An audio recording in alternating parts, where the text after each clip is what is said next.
Gênese no lar. Mais um evangelho para o nosso coração.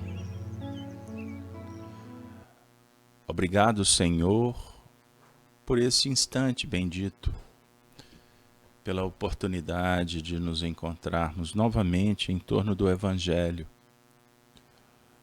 da mensagem viva da Boa Nova que resplandece no mundo, abrindo os portais de uma nova era. Vivemos um momento de profundas transformações e só temos que agradecer a presença dos Espíritos em nossas vidas, trazendo sempre um consolo, uma orientação, uma dica, e que possamos ter o coração aberto e a sabedoria para acolher a mensagem que está se aproximando. Para essa manhã de quarta-feira, dia 19 de maio do ano de 2021. Sejam todos bem-vindos à casa de Allan Kardec e Amélie Baudet, a nossa FEAC Minas. Pois bem, amigos, amigas, hoje foi-nos reservado um tema muito especial. Vamos trabalhar o encontro de número 335, o segredo é suportar. O lema é servir. Então vamos lá. Então temos palavras aqui enigmáticas. Segredo para ser revelado. E ele será revelado quando entendermos a importância da abnegação. Suportar com galhardia, com fé, as nossas tarefas, as dificuldades, adotando o lema do serviço. Lembrando que Jesus é o campeão do serviço. Ele não veio para ser servido, ele veio servir. Aprendamos com o Mestre mais uma vez. Pois bem, amigos, nós vamos dar continuidade às reflexões com Allan Kardec no Predições do Evangelho. É o capítulo 17 da obra A Gênese, os Milagres e as Predições. Nós estamos no tópico Consolador. Vamos lembrar as palavras do Cristo? Se vós me amais, é o item 35, contido, ou divulgando o Evangelho de João no capítulo 14. Se vós me amais, guardais meus mandamentos. E eu rezarei a meu Pai, e ele vos enviará outro Consolador, a fim de que se demore eternamente convosco, o Espírito Verdade, que esse mundo não pode receber, porque nunca o vê, mas por vós, médiuns, representantes, discípulos, divulgadores, vós o conheceis porque permanecerá convosco e estará em vós. No encontro último, nós trabalhamos o item 41, quando Kardec interpreta: um outro virá mais tarde que vos ensinará o que não pude vos dizer agora. Proclamava, por isso mesmo, a necessidade da reencarnação. Dialogamos sobre essa lei bendita, que é uma lei natural, que o Espiritismo nos oferece elementos para estudar. Então existem, na afirmativa dos Espíritos, no Livro dos Espíritos, no capítulo 1, da Lei Divina e Natural, no que remonta à lei, qual a abrangência das leis divinas, é a questão 617, refere-se a alguma outra coisa além da conduta moral? É uma pergunta. E os Espíritos responderam que todas as leis da natureza são divinas, visto que Deus é o autor de todas as coisas.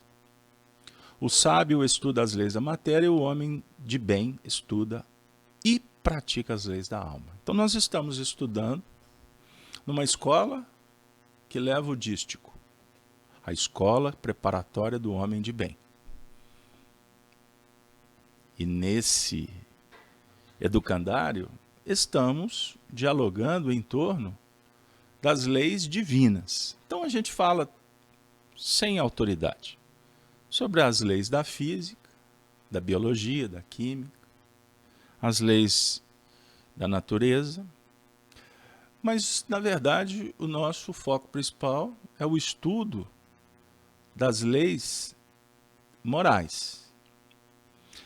Agora, nessa resposta à questão 617, os espíritos estão dizendo o seguinte, que nessa escola o homem estuda e pratica.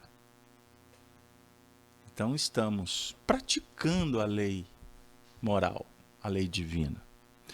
E a reencarnação, que trabalhamos no último encontro, é uma lei natural, portanto divina. Não foi inventada. E Jesus está se referindo a ela quando fala do Consolador, que era necessário que ele fosse, que ele enviaria um outro Consolador, que iria relembrar tudo que ele tinha ensinado e dizer mais. Pois bem. Mas hoje o tópico que vamos trabalhar é o de número 42. Ouçamos Kardec. Se dissessem que essa promessa foi realizada no dia de Pentecostes, pela descida do Espírito Santo, responder-se-ia que o Espírito Santo as inspirou,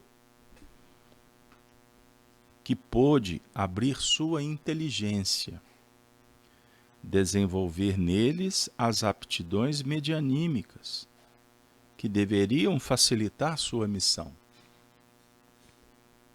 Mas não teriam aprendido nada, além do que já houvesse ensinado Jesus. Porque não se encontra nenhum traço de um ensino especial.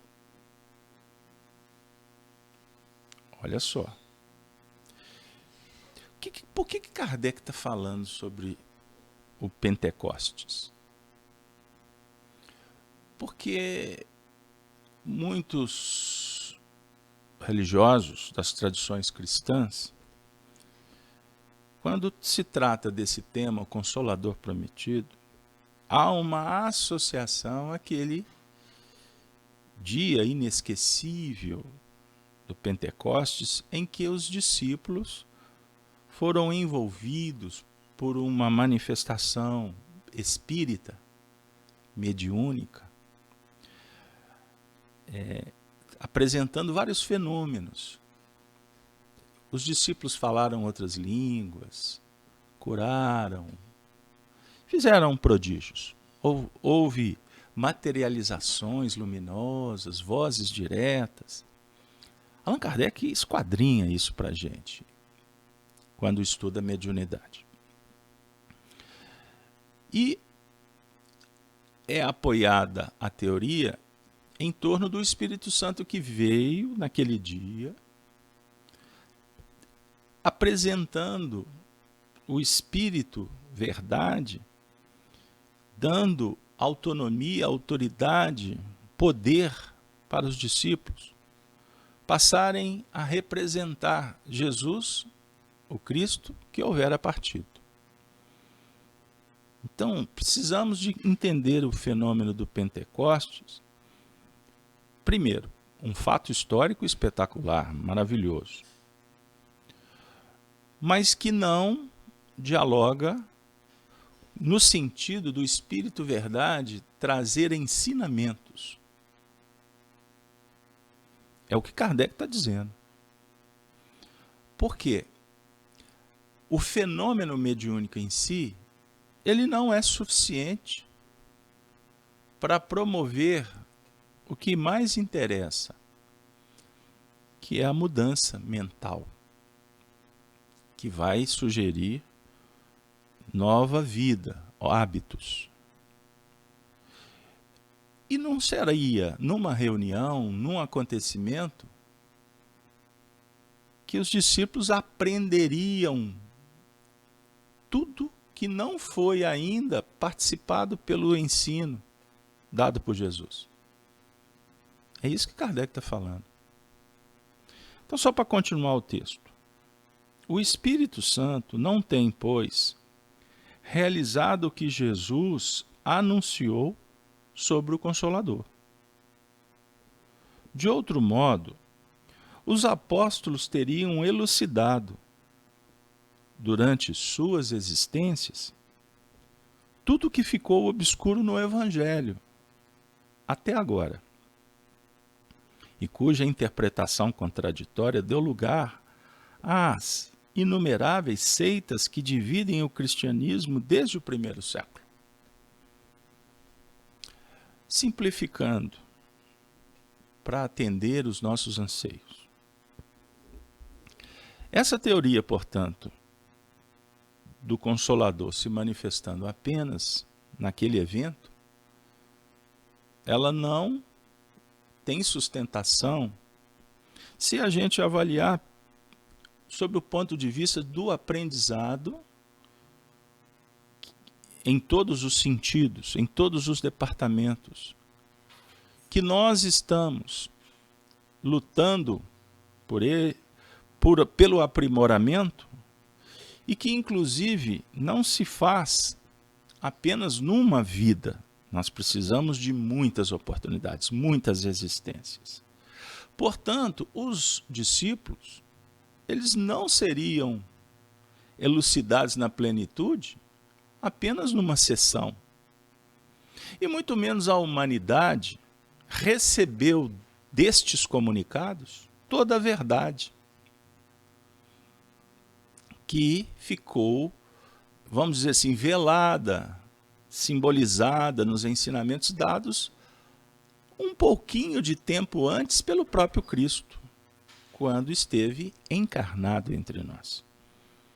Então, com todo respeito àqueles cristãos, nossos irmãos que acreditam que aquele fenômeno foi realmente a vinda do Consolador, o Espírito Santo, nós não concordamos. Bom, agora vamos ao que nos importa. O Espírito Santo, que é o Espírito Verdade, sobre o ponto de vista da revelação, ele nos visita em todos os períodos da humanidade, históricos. Pois é necessário que o homem recorde, que a gente possa relembrar das leis divinas, que estão esculpidas onde? Que estão gravadas na nossa consciência. E os Espíritos dialogam conosco no Livro dos Espíritos, especialmente na lei divina e natural, porque o assunto fica muito claro. Lei divina, consciência, questão 621. Só para dar um dado. Kardec falou assim, perguntando, na 621, uma vez que o homem traz em sua consciência a lei de Deus, que necessidade havia de lhe ser ela revelada? Como foi por Moisés, como foi por Jesus, como foi pelos profetas. Aí os Espíritos responderam dizendo, ele a tinha esquecido e desprezado. Deus quis que ela lhe fosse lembrada. Então, com isso, a gente vai entender que a humanidade, ou o indivíduo, é chamado permanentemente para um diálogo e uma recordação. Vou fazer até uma propaganda do livro Chico, Diálogos e Recordações. Fiquei inspirado.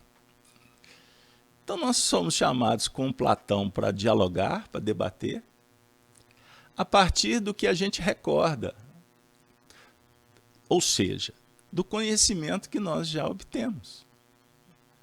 obtivemos. E assim, nós vamos construindo um novo conhecimento. A ciência se desenvolve a partir do experimento, da confirmação, abrindo portas para probabilidades, para novidade, para o que está por vir, a lei do progresso. Olha que legal. Aí, só para a gente ficar na vibe do Livro dos Espíritos, porque quando a gente abre essa obra, a gente nunca quer fechar. Aliás, é impossível fechá-la. Porque a revelação, ela é extraordinária. É uma chama que aquece, que promove. A gente quer sempre o saber. Questão 622. Deus confiou a alguns homens a missão de revelar sua lei? Resposta: sim, certamente. Em todos os tempos houve homens que receberam esta missão. São espíritos superiores, encarnados com o objetivo de fazer a humanidade progredir. Olha que beleza. Então vocês concordam com esse raciocínio de que o Pentecostes, na verdade, é um fenômeno extraordinário que nos revisita? Por exemplo, nós que estamos no Gênesis, no lar, nas manhãs, todos os dias, ele nos abraça e diz assim: vamos mais? Você pode. Então você, eu, nós vamos aprender mais um pouco. Agora, é natural que a gente se esbarre com as imperfeições, com as contradições e com as interpretações erradas, equivocadas. Faz parte. Nós temos dialogado, por exemplo, em meio à pandemia, nós temos um cenário muito interessante para se observar, o tanto que nós somos ainda carentes e ineficientes no que remonta ao conhecimento diante das novidades que nos surgem. Então observe quanta confusão na pandemia. O disse-me-disse, a informação, a desinformação, o eu acho, aí que complica. E o que é muito interessante atualmente, né? Eu penso assim e sou violento. Não aceito quem pensa diferente. Então, eu crio uma bolha, frequento aquele ambiente, porque todo mundo pensa mais ou menos na mesma linha. No dia que alguém fala alguma coisa, já é suficiente para mim ficar nervoso e ir embora, deletar, remover, sair do grupo, bloquear o indivíduo no WhatsApp, crise em família, dissensão no lar. Compreenderam? Porque o outro pensa diferente. Bom, só para não perder a viagem, na verdade, sobre o ponto de vista evolutivo, é muito interessante que existam grupos diversos. E bem-aventurado aquele que sabe frequentar, compartilhar, sem se conspurcar e sem perder o foco. Porque também não é bom que você fique apenas fechado dentro de uma cancela, de uma caixinha. Que você veja outras opiniões. Mas você e eu não podemos perder a atenção no foco, ou melhor, no princípio que eu defini como a base sustentadora da minha caminhada evolutiva. Qual é a mais fundamentada? Virtude, justiça e o bem. Se a gente estiver fechado com a ciência que dialoga com as leis divinas, você pode ir para onde quiser. Porque sempre você vai retornar para o centro, que é o mais importante. Qual centro? Você mesmo, a sua intimidade. Pois bem, e essa escola, para concluir, que nós matriculados estamos, não sei em que estágio, por sinal estou estudando, aonde me encontro, qual a posição que eu ocupo, porque eu também estou estudando quem eu sou. Mas na escola eu estou, isso é fato. E essa escola é a escola do verdadeiro profeta. E qual é o caráter deste profeta? É a questão 624. O verdadeiro profeta é um homem de bem, inspirado por Deus. Podeis reconhecê-lo pelas suas palavras e pelos seus atos. Deus não pode servir-se da boca do mentiroso para ensinar a verdade. Meus amigos, que coisa maravilhosa. Então nós estamos sendo chamados para uma reflexão de profundidade. Trabalhar em torno da verdade, procurando sintonizar com o verdadeiro profeta, que é o homem de bem, e no nosso caso, a referência a Jesus, e aqueles que o representam, e não é difícil você identificá-los. Não é. Eu defendo a tese que a gente percebe a verdade e os seus colaboradores, representantes e divulgadores, por questões muito simples. Você se sente bem? É uma boa dica. Te traz paz? Outro bom conselho. Motiva, promove, estimula a prática da virtude? Sensacional. Está sempre inovando? O trabalho sugere coragem, gigantismo virtuoso? Atende o sofrimento? Aplaca dores? Muitas vezes a nossa razão se engana com discursos bem arquitetados, com estratégias extremamente inteligentes. Mas a gente aprende com a mamãe, com o papai, com os nossos avós, com a sabedoria popular, que a verdade, ela é bela e agradável. E ela dialoga com o coração. Então, nesse momento em que passamos por muitas lutas dificultosas, desafiadoras, complexas, nada melhor do que uma oração. E de conviver com as almas que nos auxiliam, para que a gente tenha mais elementos na sobrevivência. Forças para administrar os nossos anseios. E a lucidez para aceitar o que não nos compete fazer, partindo do princípio que você tem feito, o que você pode. E quem faz o que pode, faz tudo. Naturalmente, o nosso coração se fragiliza quando a dor nos visita.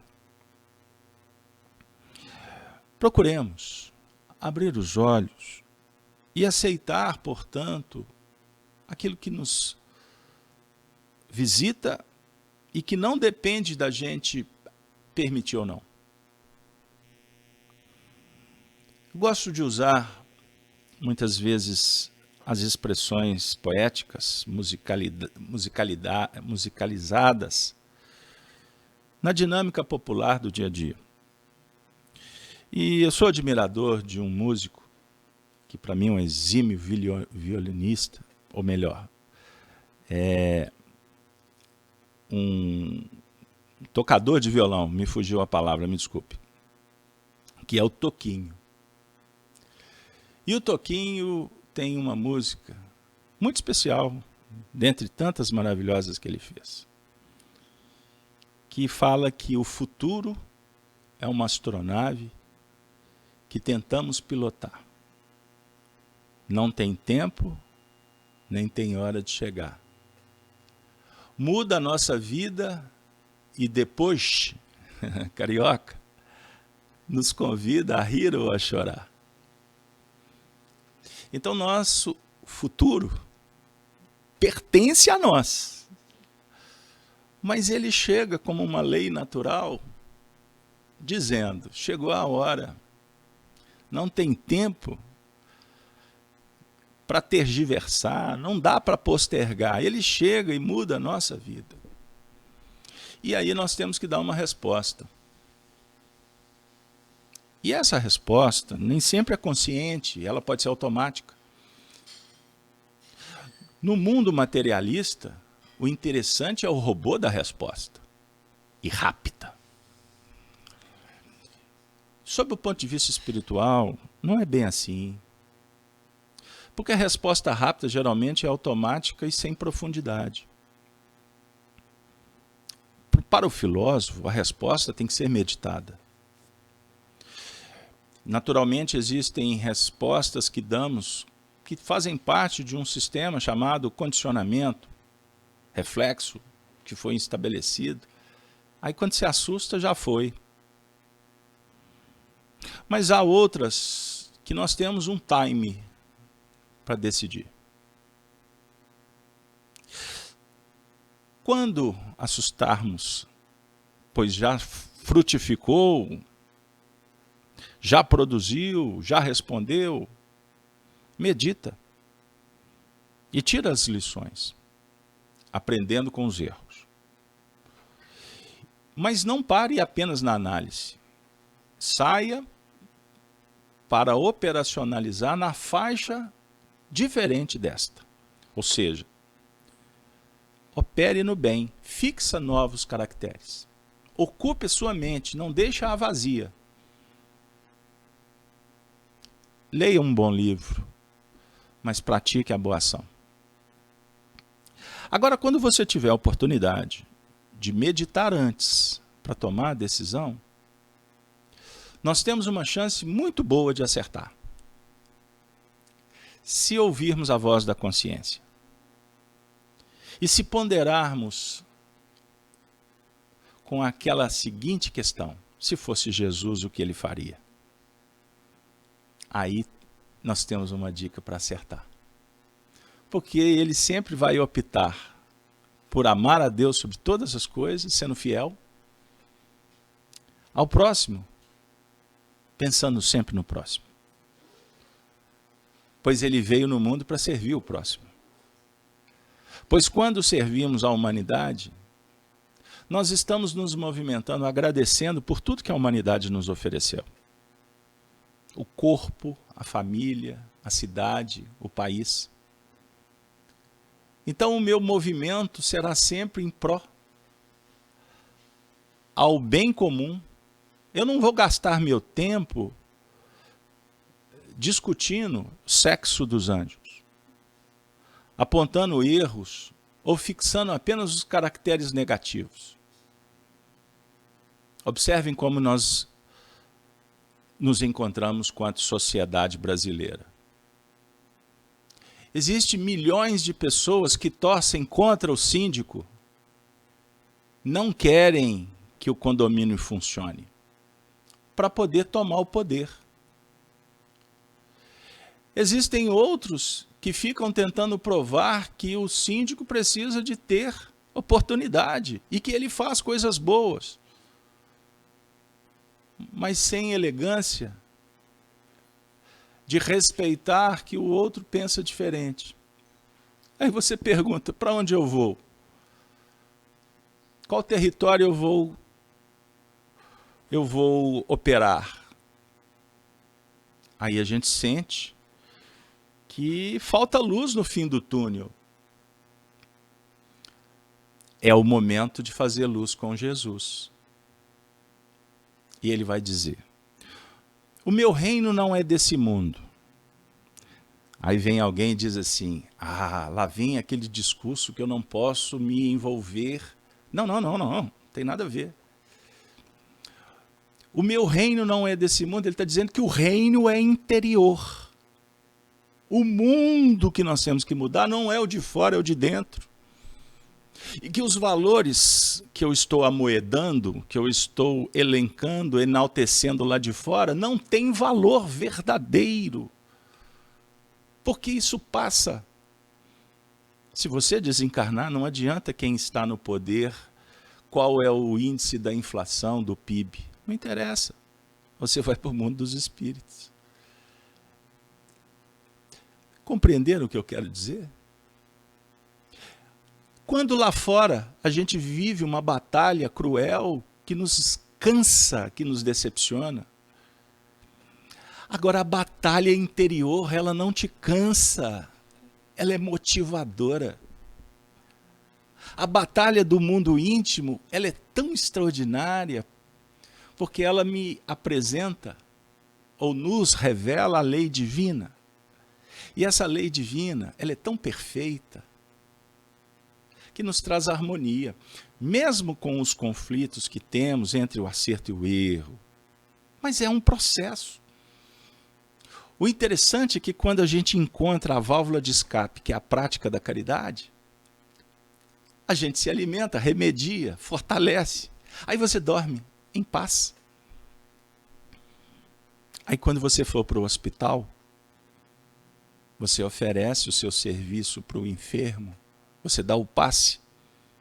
Independente se ele é seu filho, se ele é seu marido, ou se ele é um João ninguém. Porque no fundo, você vai estar operando nas faixas do bem, que não olha a quem distribui o bem. É para todos. É para a planta, é para o animal. Pode ser para a sua alma gêmea, entre aspas. Pode ser para o seu pai. A nossa visão começa a ampliar e o amor se agiganta. O amor que tu tem pela natureza é o mesmo amor que você tem pelo ente mais querido. É o amor. Ah, mas é diferente, Casalberto. Casalberto, eu gosto tanto dos meus bibelôs, das minhas coisas aqui de casa, mas é diferente, Casalberto. Eu gosto diferente do meu primo, do meu irmão. Olha, amigo, desvincula do foco, ou melhor, do objeto, da coisa. Passa a perceber o sentimento que é sagrado, que parte de você para a humanidade, inclusive para você mesmo, para Deus. Jesus falava do movimento, do fulcro que irradia. Ele não está falando do objetivo que vai ser alcançado. É difícil, complexo, impossível querer descrever o amor como uma chama sagrada na definição do Evangelho segundo o Espiritismo. Então, eu acho que me resta convidar você a sentir o amor. E amar, fazer luz. Fazer luz. Sua vida vai ser um jardim de esperança. Um mundo encantado, não de fantasias, mas de muita esperança, de muita fé, de muito carinho, de muita bondade. É assim, é isto que nos acontece quando nos reunimos para falar de Jesus. Me fortalece até para despedir ou para receber, para dizer sim ou para falar não, para pisar no freio ou acelerar, debrear, passar marcha, eu sou antigo, fazer a máquina funcionar, ou ter que estacionar o carro, porque chegou o momento do repouso. É a arte do viver. Somos imortalistas.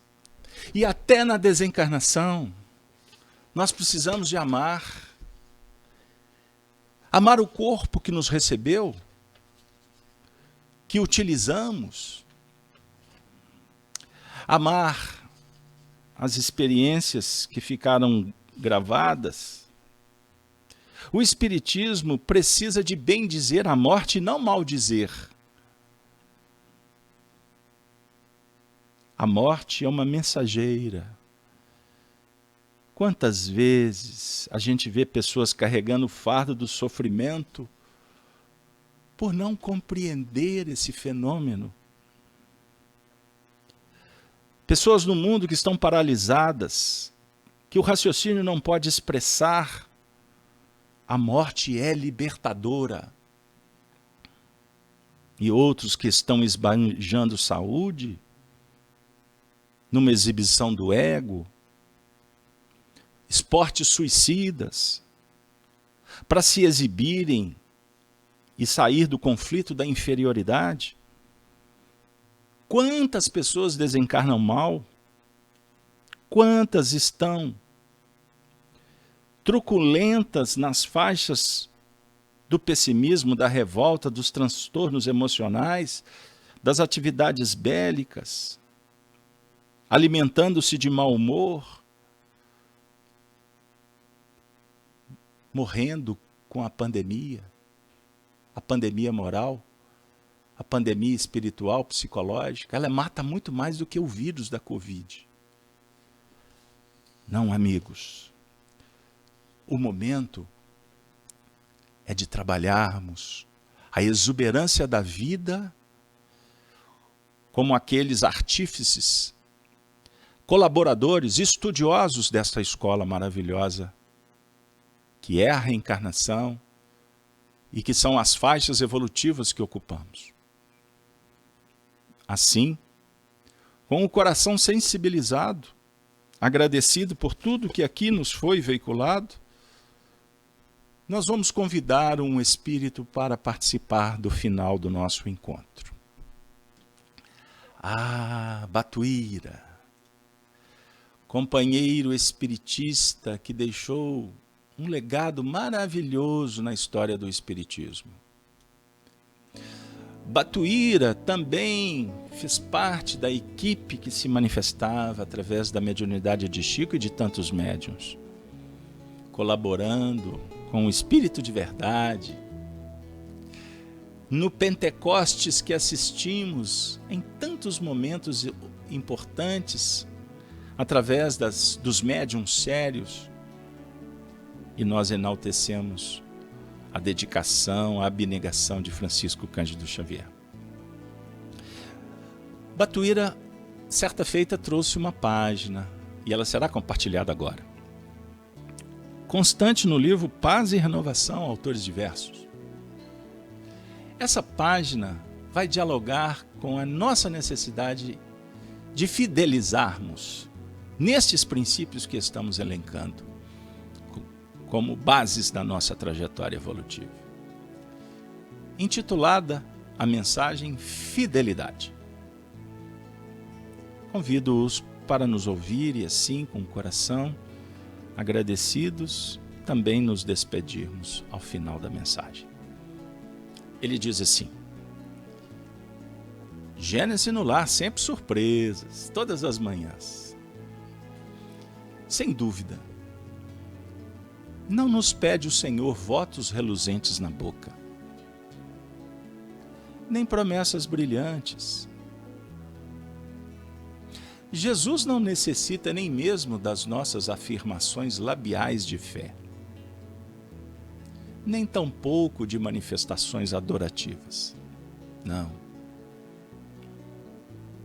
Ele conta, sim, com a nossa fidelidade, seja quais forem as circunstâncias. Portanto, fidelidade em tudo, em todas as circunstâncias, para com todos os seres da criação. Se o dia resplende o céu azul, tenhamos a coragem de romper com todas as sugestões de conforto próprio, avançando à frente.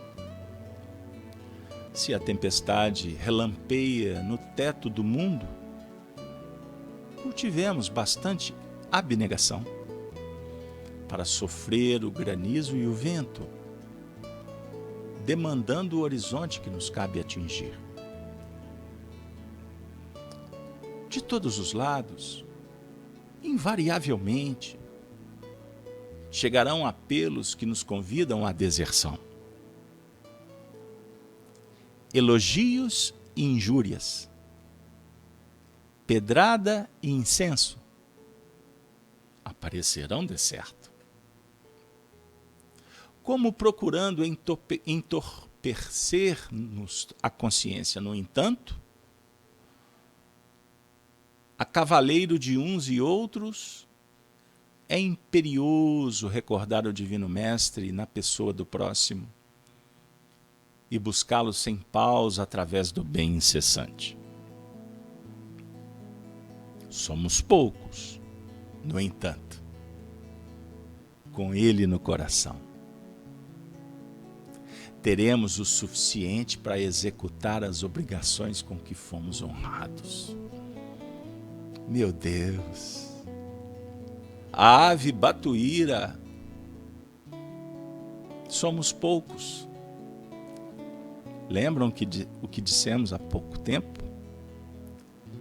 O cenário, muitas vezes, ou na maioria das vezes, é complexo, e vez por outra, fragilizados, nos sentimos sós, sem motivação. Batuíra está dizendo que somos poucos. Lembrem que seguidores do Evangelho, a equação é 10%. Ele curou 10, apenas um voltou. A dizer que somos poucos, mas ao mesmo tempo devemos nos sentir honrados, pois o pouco com Jesus é muito. É a medida necessária e capaz de transformar o mundo. Continuando. Saibamos conservar a fidelidade, como quem alça ininterruptamente a luz nas trevas. Pois que, em muitos lances da vida, precisamos muito mais de lealdade no espírito de que pão para o corpo. Fidelidade é mais necessária do que o pão. Jesus querido, se você não for fiel ao seu trabalho, como tu vai conseguir comprar o pão? Isso é só para dar mais uma ideia. E por fim, vem aquele momento glorioso. Sabe aquela história? Vamos tirar a lição moral? E ela diz assim: para que semelhante vitória nos coroe o caminho, tanta vez solitário e espinhoso, o segredo é, anota aí, hein? Você que está em trânsito, pare o carro.